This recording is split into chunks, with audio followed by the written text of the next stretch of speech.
Hello, everyone, and welcome to another episode of the Business Growth Show, where we talk about all components of business and how to utilize them for exponential growth. My name is Athin Cassiotis. I'm a business growth strategist where I help business owners grow, scale, cut costs, and increase profit. And today, I have an awesome guest. He's an entrepreneur, B1G1 Co-Founder, TEDx Speaker, Master Presenter, Chief Storyteller at Clarity, mentor to global entrepreneurs, and host of the Global Impact Summit. B1G1 exists to integrate giving right at the heart of every business by unlocking that power like nothing else, creating a powerful, connected group of business owners and their teams who really do get giving and making a difference through over 500 projects around the globe. Welcome, Paul Dunn, and thank you for being on my show. Athin, it's an absolute privilege. I think I'll steal that introduction too. that was great, and it's great to be here. And wherever you are listening to this, thank you for tuning in. You're welcome, mate. And yes, I've been known for my introduction, so you're happy to enjoy that and steal that one and use it for what you do. And I'm sure it's going to be an amazing show today for everybody watching and listening. So as we get into it, you're a very successful entrepreneur, very seasoned. For those people who don't know who you are, please introduce yourself by telling us about you and your journey. Well, it's very interesting, actually, and as you may realize, my journey is a long one, but I'll try and shorten it down because I discovered the other day, by the way, that I'm actually in the Australian Computer Society Museum, and that's like, oh my God. And so that's part of my history, though, because I was, I think it's one of luck. I happen to be lucky enough to be one of the first 10 in Hewlett Packard in Australia, and literally sitting down with, the people who founded Silicon Valley. I mean, if you can imagine what that was like, I mean, it's just an incredible start. Then I created one of Australia's first computer companies, hence the reason I'm probably way before many of our listeners were actually born. It's that long ago. Not too sure whether it's a thing that you should talk about that you're in a museum. But anyway, so one of Australia's first computer companies, and then I had what I think maybe what happened today, which is one of those moments that we have in business. Someone said to me the other day that, where we are in business and in life is a result of our reaction to the various moments that we've had at every moment of our life. And so one of my first moments that really kind of locked a lot of things in for me was actually, I can remember the date. It was December the 6th, 1980. And I went to a seminar in Brisbane where I was then living. As you know, I now live in Singapore. And there was James Rohn, who sadly is no longer with us. But it was the first time I'd ever heard those ideas. And instantly I heard it. I sold my interest in the computer company and realized that what I really had inside me was the opportunity to kind of speak and encourage people to do great things with their businesses. And so that's how I got into that, if you will. And I built a thing called the Results Corporation, where we were very privileged to serve some 23,000 business owners across Australia and the world. And then I zeroed back in on accountants. Not that I am an accountant, but accountants have a very interesting link. It's almost like the government does their marketing, in the sense that business owners tend to have an accountant. And we did some incredible things there. And then more recently, I hope listening to me now, you'll get that this was one of the most challenging things in my life. Someone very close to me said, I was talking about how we were changing people's lives by what we did. And the person who was very close to me looked at me straight in the eye and said, maybe it's about time you changed your life as well. And she said, we're going to have a holiday, a thing called a holiday. And so I went to France, ended up buying a property there, actually a beautiful farmhouse, and then, quote unquote, retiring. But perhaps you can hear from my voice that was an incredibly challenging thing to do. And I didn't do that very well. I really didn't. And then got back into doing what I love, which is speaking and working with entrepreneurs at various stages of their growth. Just last week, for example, I was in Brisbane working with a company that had just secured $75 million of finance. They've been around for 5 years doing awesome things in the tech space and so on. So, I have the privilege of doing that. Someone once said a little while back that my programs are now in use by close to 226,000, I believe the number is, entrepreneurs worldwide. So yeah, I spend my whole life thinking about how business can grow, and how business, and the B1G1 piece in there is how business can seriously become what we would call a business for good, right? So business does have incredible influence. We tend to think it's governments, but governments are not. It's businesses that really are the cause of a lot of the issues that are there, and the opportunity to do great things to grow their businesses and to make our world a better place. Love it, so there mate. you go. That's the short version. The short version. I'm sure we could probably do a TV series on your life and all the amazing things, but we'll keep it short for everybody listening today. But love it, mate. Love all those different elements, and yeah, amazing stuff that you're doing in a lot of different ways. And I guess today, wanting to focus more on B1G1, because I think it's an amazing, and maybe initially just how it came about, because you are a co-founder as well. You do have another founder. So how did initially, the idea sort of come about? Well, again, thank you for the question. It's one of those moments, right? So if you'd have asked me in 2007, which is when B1G1 was formed, and people used to ask me, well, Paul, what's the secret? What's the secret to creating great businesses? And I would say in those days, there are two. And I would say secret number one is to give your clients the most extraordinary value that they've ever received, because you're so privileged to be serving them. So it's this whole thing about creating value and stuff. And they would say, okay, got that. What's the second one? And I said, the second one, very simple, is to have fun doing that, right? And that was my thing. And then in 2007, I discovered there is a third reason. And that third reason came from somebody I was mentoring. And they said, can we change up? Because, you do a lot of mentoring as well. And that what you do and what great mentors do is to know how to ask questions, right? That's the key to it. And so this, my then co-founder, her name is Masami Sato.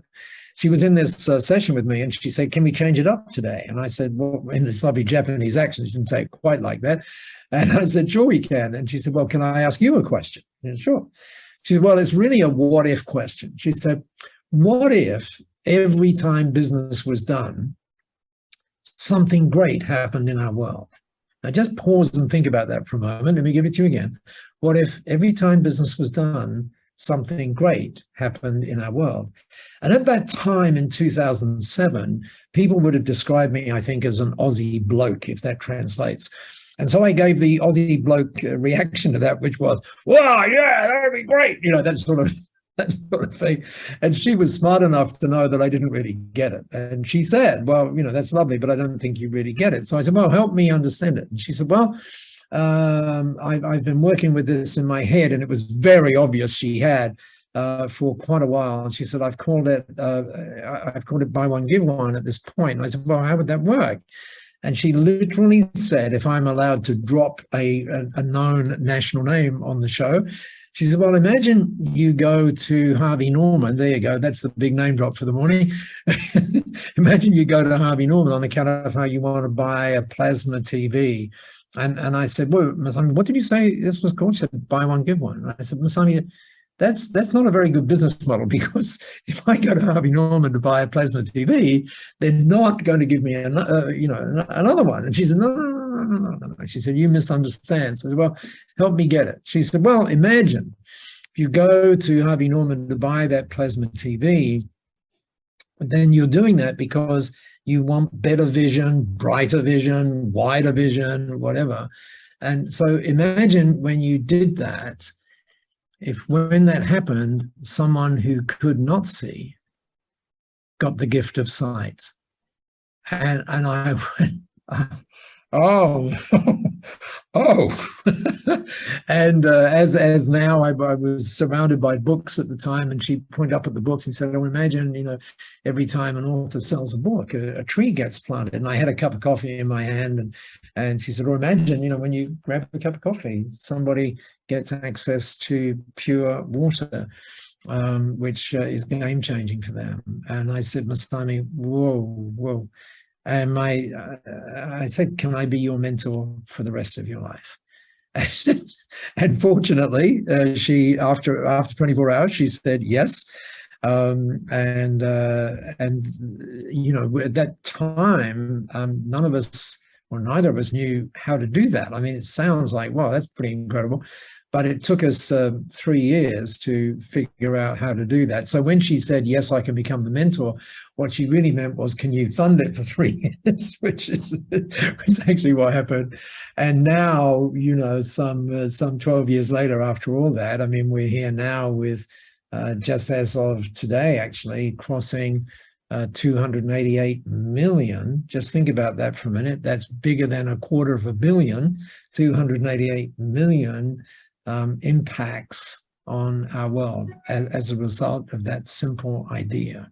And one of the things I'd like everybody to get from that is that it is all about tiny things. Sometimes we think it's about huge things, but it's actually about tiny, tiny things that make a huge difference. And B1G1 is a great example of that. For example, just because you and I are doing this on Zoom right now, 11 kids are getting access to game-changing education. So in other words, and that's me, but there's 3,400 businesses or whatever it is around the world right now who are doing similar things. They're linking this whole thing about making a difference to very simple things in their businesses, and it is game-changing to do it. So hopefully that explains that particular moment very well for you.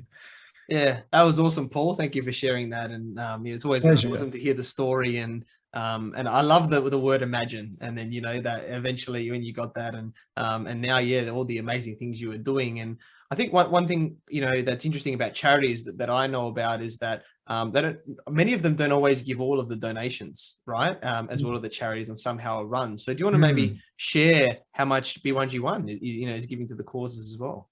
Yeah, well, it's 100%. In fact, we even make up the credit card charges. So yeah, it's that's crazy. And I think as entrepreneurs, we need to have that moment of craziness.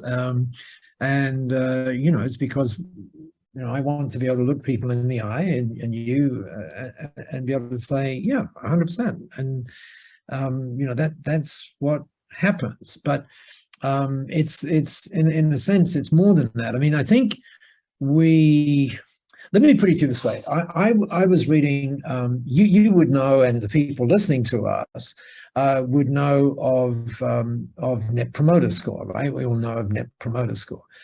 And I remember in 1996, connecting with the author of a new book, which I'll tell you about in a minute, if it's okay for me to mention books. And he happens to be the developer of Net Promoter Score, and his name is Fred Reichheld. And way back in 1996, he was the first guy to link the impact of loyalty to the growth of companies. No one else had sort of articulated that before. And then he did, as I said, Net Promoter Score, which he did as open source. And most recently, he went to the doc, as we tend to do. And the doc, this is about a year ago, said, Fred, I'm not sure how I tell you this, but you have limited time here. And so Fred thinks, what on earth am I going to do with that limited time? Fortunately, he's still with us. And he decided that because Net Promoter Score had been open source, that many people were doing it, in his view, in the wrong way. And so he decided that he'd write a book. The name of the book, by the way, is Winning on Purpose. And it's one of the best books I've read in the last 18 months. And one of the things he says in this, which is, I think, so interesting, is he puts it this way. He says, frankly, if your purpose in being in business is not to enrich the lives of the people that you're privileged to serve, then frankly, you should not be in business. I love that thought of existing to enrich lives. And of course, what B1G1 does is allow you to not just enrich the lives of the people that you're serving, but enrich the lives of people that you'll never even get to meet. And that whole thing is really interesting. In fact, you can take it even a stage further. And I know one of the things that you do through your great work is you transform, the way that businesses operate, and much of that comes from the way that the owners think, right? And it is really, a lot of it is, as you know, a mindset thing. And just recently, I was talking with somebody who is in the tech space, but this applies to people who are not in the tech space as well. And his name is Tristram, and Tristram runs a company that essentially sells Office 365 solutions, right, to people. And talking with Tristram and figuring out what he was doing, and he was mentioning that he doesn't just sort of put the whole system in, he sort of works with the owners, until they get the result.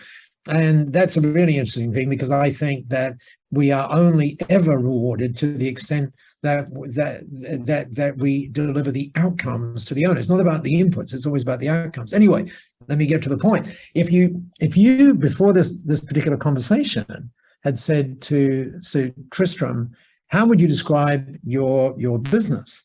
He would say, I'm a SaaS business, right? I'm a software as a service business. And then when you think about what he was doing, I said to him, Tristram, there's another way of describing this, because you're transforming the result, right, for the business owners. So why don't you create a category of one, if you like, that's just you in it, which is called transformation as a service. And, it's just such an interesting way, isn't it, of thinking about growth. So sometimes we think that growth is all about us, which of course it is in a way, but it really is because of the value that we're delivering to the people that we're privileged to serve. And then finding better ways to do that, if you will, as we go through this growth process. Yeah, love it, mate. Great story around that, and love that category of one. You don't have competition if you're playing in your own game there. So powerful. That's true. Thank you. That's true. Love that. And do you want to maybe delve a little bit deep into, like, because you've got over 500 causes, right? There's a lot there, and my understanding is there's a lot of different industries, a lot of different sectors and verticals and stuff that you guys help. That maybe just share some examples of like how wide ranging this is, and yeah.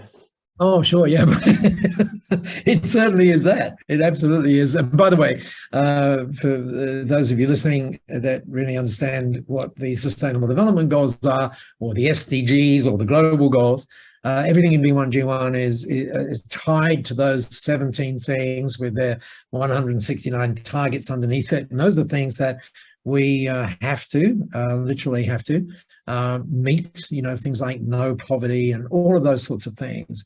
17 of them that we have to meet by 2030.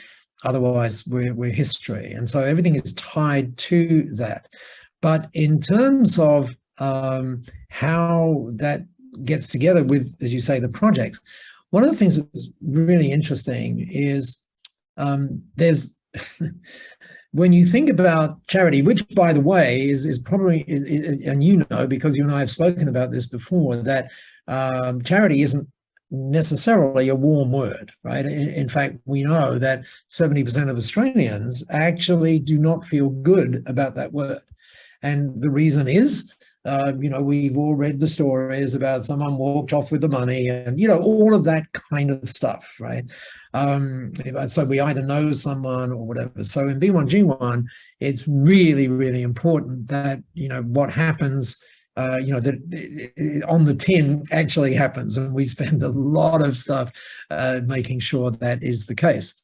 But what we also spend time on is this distinction between handing out and handing up. Now, of course, if you're giving a kid access to water, you can't sort of say, well, let me show you how to dig a well. I mean, but with that, perhaps that exception, it is all about handing up. So let me give you a very simple example. There's lots of stuff going on these days about, climate change and all of that sort of stuff. And people say, well, we should plant a tree, or the odd tree, or certainly we should be planting many more.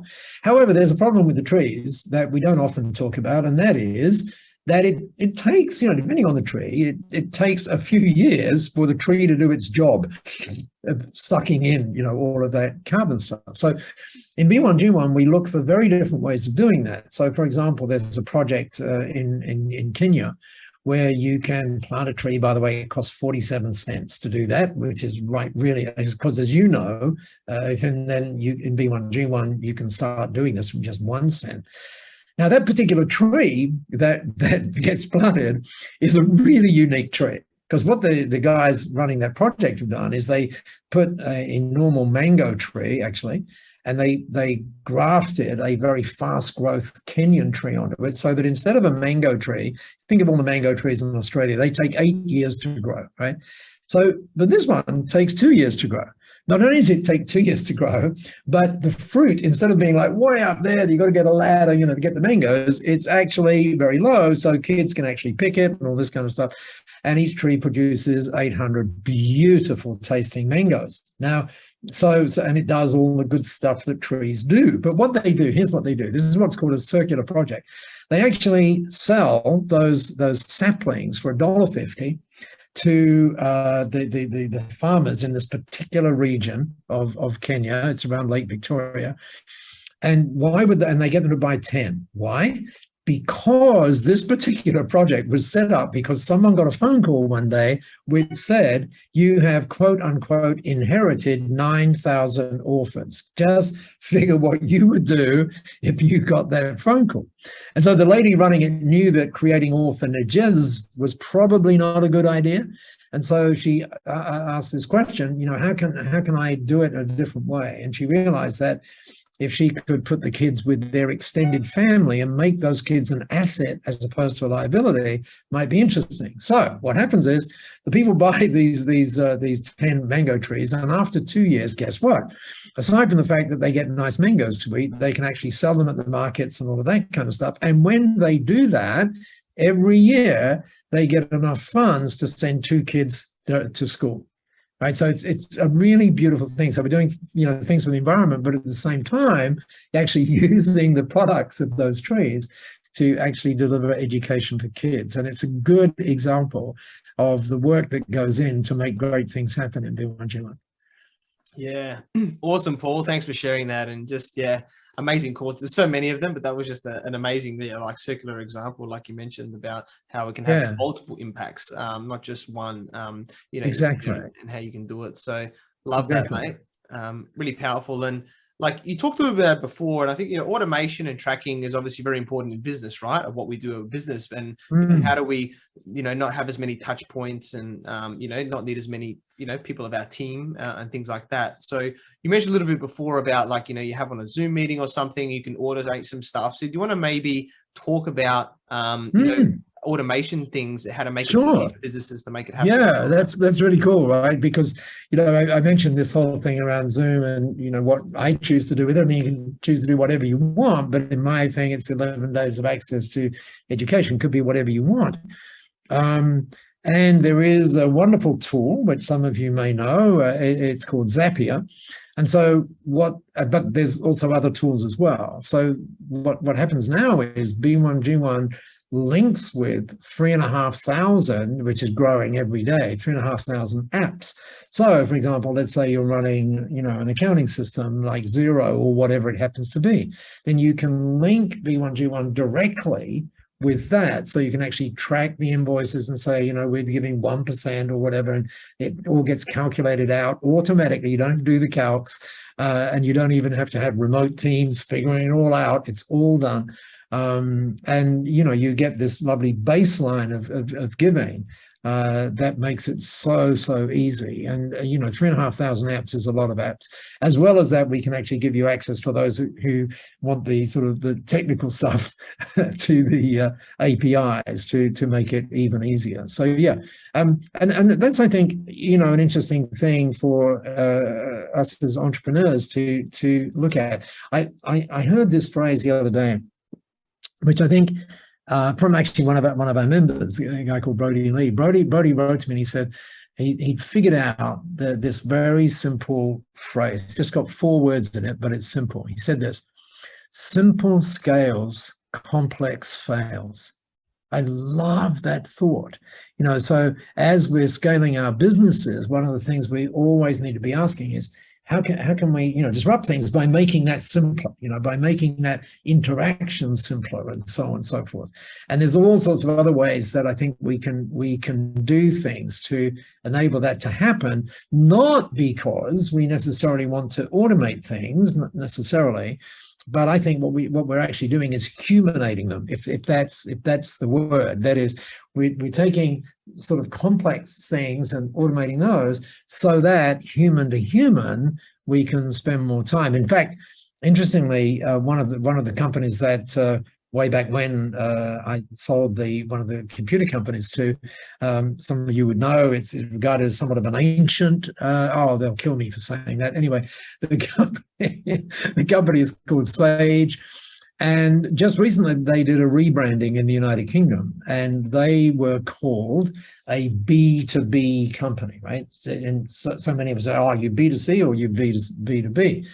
Anyway, part of the rebranding, they decided to get rid of the B2B label, and they said, we are now a human-to-human company. I love that thought, right? And really, that's opportunity, isn't it, in business, to provide a place where people can express and live their own humanity, and where we can, if you look again at where we were before, talking about enriching lives on the other end. I mean, that's really a beautiful loop to be involved with. Yeah, lovely, Paul. Thank you for sharing that. And I love all these different examples of things like that. And yeah, right, people by people, it's all about human connection, right, in business and that. So that's really powerful. Well, I think there's another aspect to that. I think there's also, I mentioned before about moments. So let me try this moment on you. There's many of us would be aware of Seth Godin and all the great things that Seth does. There's an Australian lady, her name is Bernadette Jiwa, and Bernadette works with Seth and edits a lot of his stuff, and we know each other.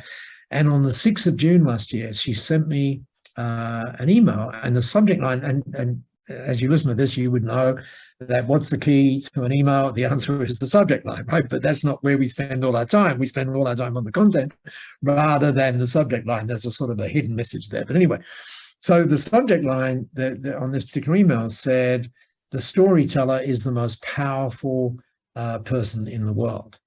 And what I didn't know at the time, although it's obvious, is that this whole thing around story is inbuilt into our DNA.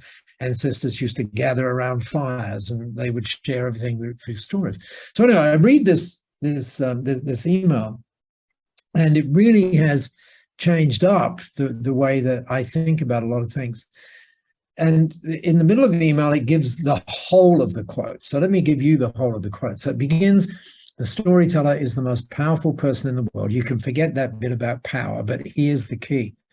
It says this: the storyteller sets the vision, the values, and the agenda for an entire generation yet to come. Now, I don't know about you, Athin, but when I, just the hairs on my arm are sort of standing up. By the way, just in case you want to know, the person who said that, well, in fact, you should know. The person who said that in 1994, once again, the storyteller sets the vision, the values, and the agenda for an entire generation yet to come. The person who said that, they were at Pixar at the time, having been, quote unquote, fired by Apple, was Steve Jobs. And whenever I mention that quote, storyteller sets the vision, the values, and the agenda for an entire generation yet to come, people think, oh, Paul's going to go into how we tell stories. No, Paul's not going to go into how we tell stories, even though Jobs, because this is a very different way to think about growth, right? So Jobs was an awesome storyteller, but what he was is what you and I have the opportunity to be as well. What he was a fantastic story creator. And I just want you to think about that for a moment, because what he did was give us tools and ideas that help us tell those stories better. But if you think about your company now moving forward through this growth and scaling and everything else, what's a great way of thinking about that? Thinking about that is that what you're doing is creating better stories for the people whom you're privileged to serve. And once you get that, it kind of flows through the entire kind of relationship that you have.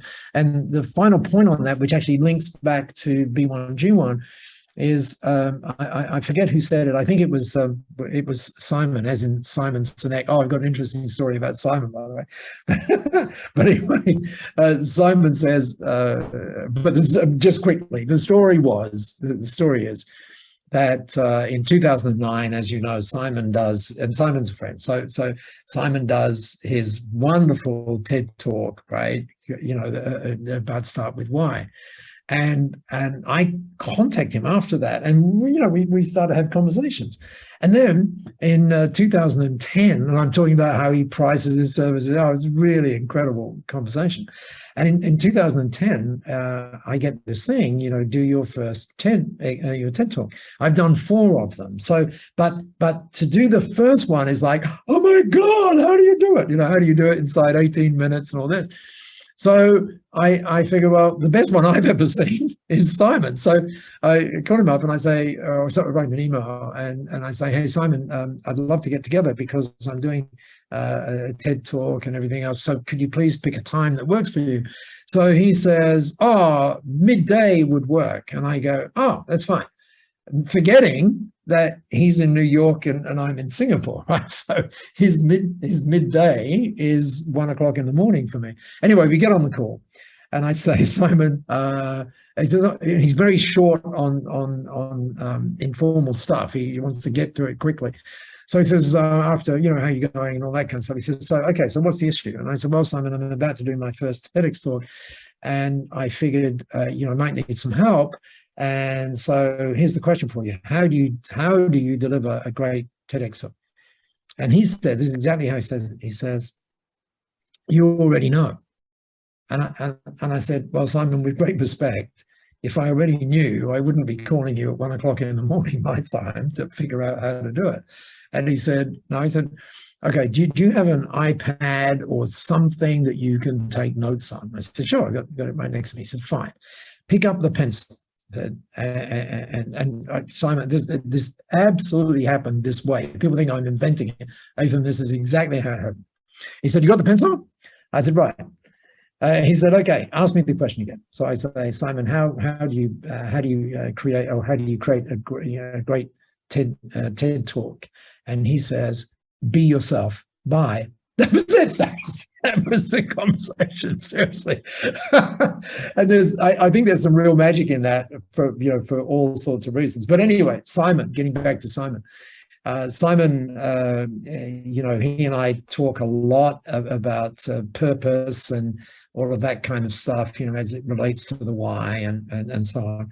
And I love what he said fairly recently. He said, the idea he didn't say as we scale, but or as we grow, but I'll add that in there, is not to get people to buy something, right?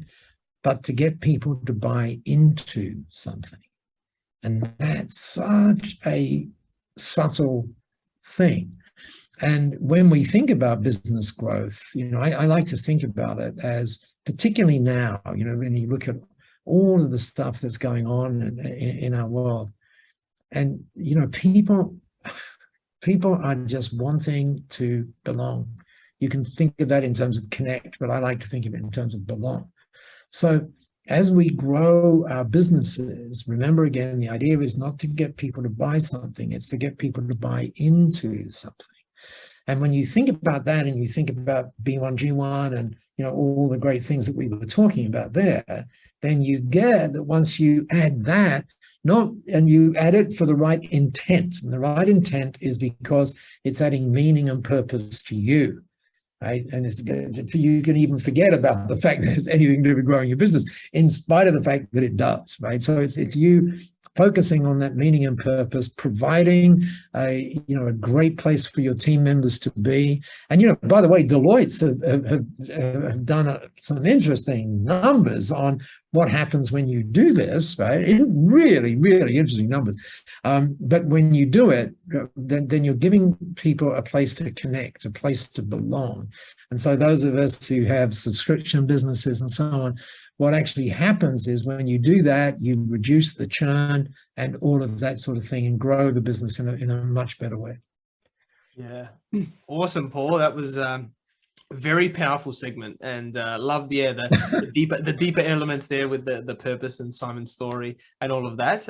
Really powerful. And maybe I'm going to be a bit cheeky here, but I'll probably, how about I ask you a question on speaking then? Because I love that Simon one. That was like a 2-word answer. Okay, go. And because you've done a lot of speaking, right, around the world. You have, you've helped a lot of people. And if it's 3 words or more, that's fine, as well as the answer. But I think it'd be interesting to ask you is, a lot of us in the business world, doing events on stages in person or just, smaller things, whatever it is, being able to tell that story and speak is really powerful, right? To be able to share our why and to help as many people as possible, depending on what our business is. So what tips could you give us about, delivering, a powerful presentation as well?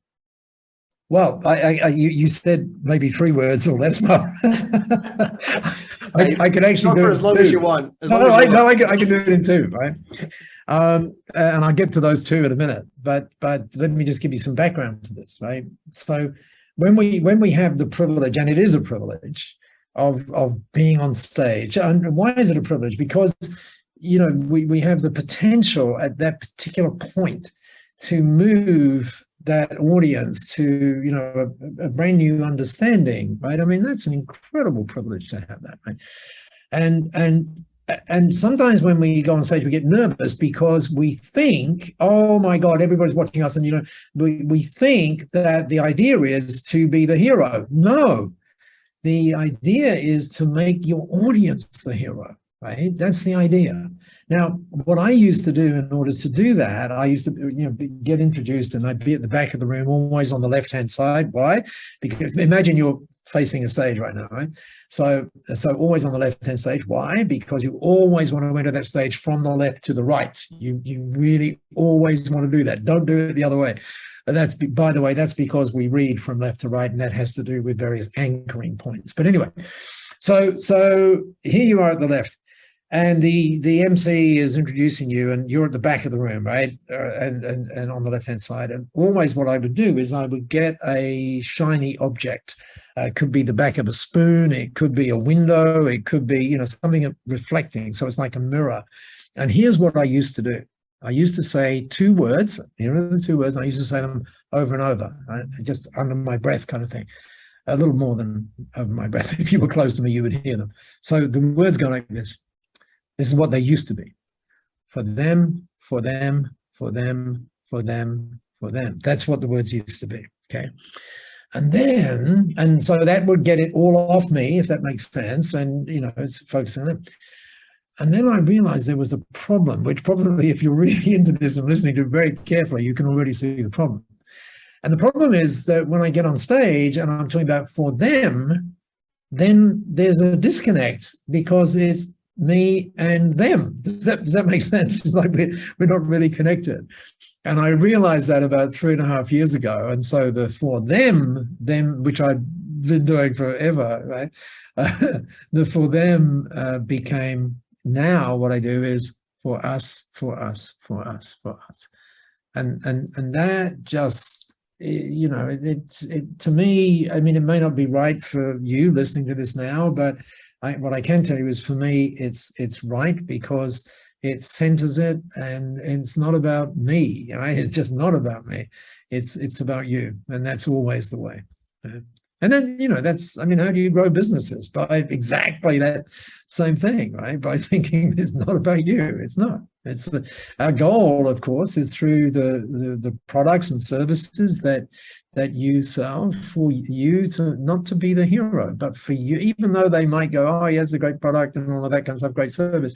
The idea is to make the customer the hero and their teams the heroes through using what it is that you do? Yeah, That was a great question, by the way. No one's asked that before. That was a great question. You're very welcome, Paul. I'm great at asking great questions. So there you go. You got to use intuition, and what a great answer. And for us, I'll definitely be, thinking of that. Before well, you were telling me you're getting on stages in November, right, in the US and all of that kind of stuff. So there you go. I can imagine you just finding a spoon and looking at it, and people will go, "Wow, he's really weird. Look, he talks to spoons," or something. That's it. Well, what is weird and what is normal, right? If it works for us, then we don't care about the judgment, right? I think of others. Exactly. Doesn't really matter. Exactly. So awesome stuff there, Paul. And you've shared so much gold today, obviously, just the whole way through about how we think about business, how we can give back more, and, how we can deliver our message, right, in a much better way and in a bigger impact. So much, gold and everything. And I guess as we're wrapping up right now, what one key piece of advice would you like to give to all of the entrepreneurs watching and listening today? That's that. Okay. I did that session I did in Brisbane last week. You always, in fact, I had another one on the Gold Coast, which was even better actually. And it's so cool. You always want to find a way of, as it were, sort of, the worst place to end a presentation is on questions. You never want to do that. So you always need to have something that's, how should I say, that phrases in a nice way where you've been. So the answer to your question is this: when your vision becomes more powerful than your memory, your future becomes more powerful than your past. Wow. Love Hope that. you like that one. That was some powerful wisdom there, Paul. I love that. Really powerful. Thank you. Much appreciated. My privilege. Yeah, that's awesome.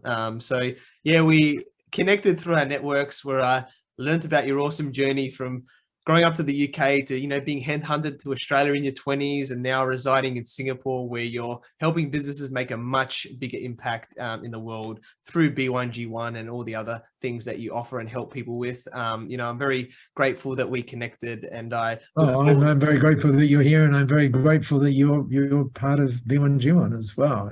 And we, had that lovely conversation, and it is all about networks and really connecting in new ways. And you and I certainly did that. And again, I when we started, I never realized that, I'd have the privilege of chatting with you and, lots and lots of people listening to it. So thank you for giving me that. Yeah, you're very welcome, Paul. It's such a pleasure, and look forward to helping B1G1 grow and impact more. That's lovely. It's really lovely. Working with you in the future as well. So, Paul, how can people find you, get in contact with you, and get involved with B1G1 as well?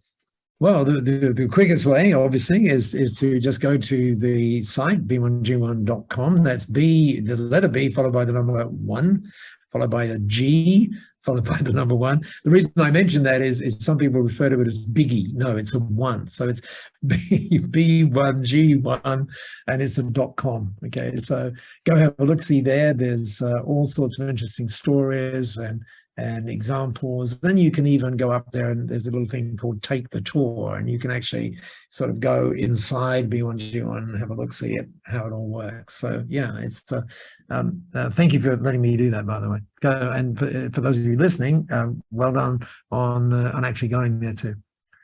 Yeah, awesome, guys. Yeah, I'm part of B1G1 now, and I definitely recommend it. Amazing things that Paul and his co-founder have done to be able to create these micro impacts, linked to UN sustainability goals, and just make a bigger difference in the world. I think that's what it's all about.